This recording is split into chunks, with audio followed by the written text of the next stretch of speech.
Става от Добрич. Карясо. Чорбаджийски иска топката. Получава я Георги Чорбаджийски. Възможно за червените. 3-0. 19-годишният Георги Чорбаджийски бележи път. Сега да сгреши, за да се възползват от пространство за контратака. Чорбаджийски. Изстрелва Чорбаджийски.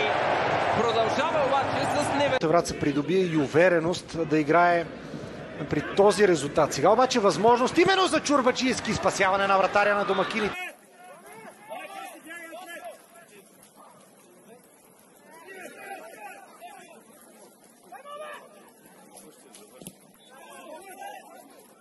От лагера на ЦСКА игра с ръка, нямаше такава. Александър Цветков с лошо спиране на топката, което дава възможност на Чорбаджийски.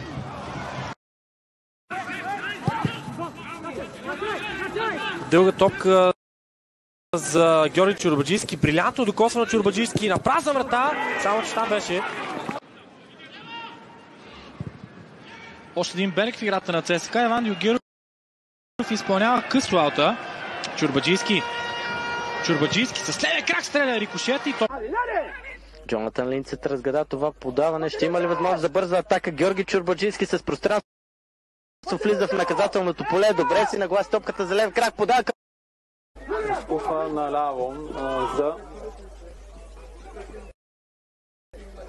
Шамкалов. Той сгреши с подаването и Чорбаджийски отново атакува. Възможно сега и за изстрел. Да обсъждаме къде отива Александър Томаш, тъй като потвърдена информация към момента не съществува, но да се тръгне точно преди двубоя с ЦСКА навежда мнозина. Ще на път да се освободи много технично, но Кордоба навакса изоставането си и успя да спре атакуващия футболист Чорбаджийски. Много технично със самочувствие подходи тук Георги Чорбаджийски. От мястото, на което е поставена топката до вратата на Густаво Босато. Спаздарев обаче очевидно действа амбициозно, реши да обстрелва. А стената свърши своята работа. Чорбаджийски изблъскан от привличането на Бран Кордоба се умяваше да дава един вариант в повече за Нестор Ел Маестро, който бе останал само с Християн Петров и Енес Махмутович, като двама здрави централни защити на Димитър Евтимов. В който сега успя да пласира точно подаване към Марк Емилио Папазов, Божидар Чорбаджийски, т.е. Георги Чорбаджийски, простете, успя между двама. Към Иван Торицов, който остана отляво в хода на атаката. Чорбаджийски. Торицов.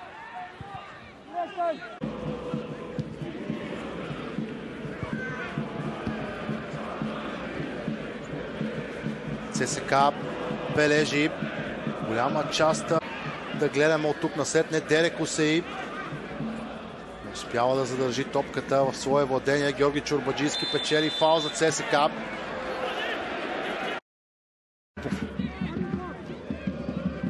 Топката е подадена наляво, където е Чорбаджийски. Опитва се да играе сам младия футболист на ЦСКА Шопов.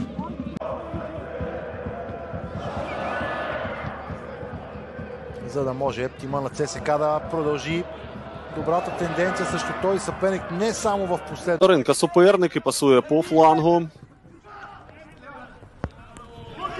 Вдалося пройти Назарину, вхід у штрафний майданчик і удар тепер по воротах Весюна. Ну ось і огризнулися. Другия е Сени Сенянка. Петко Панайотов ще си тръгне вероятно горд от своето представяне в Разград, но то приключи, защото Матиас Файтон